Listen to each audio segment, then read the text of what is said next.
Okay guys, we're going to run this with a 12 volt battery through a 400 watt inverter. I got an amp meter here and I've got power.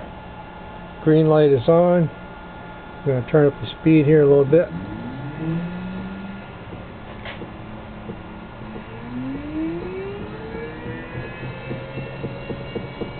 The amp meter is showing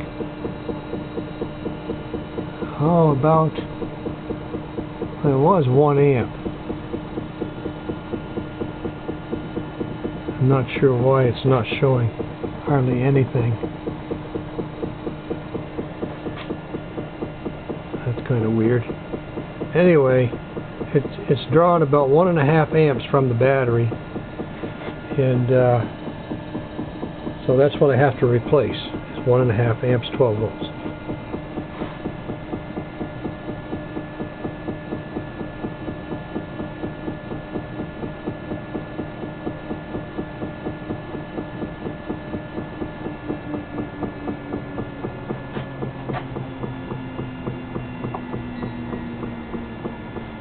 I gotta check the meter.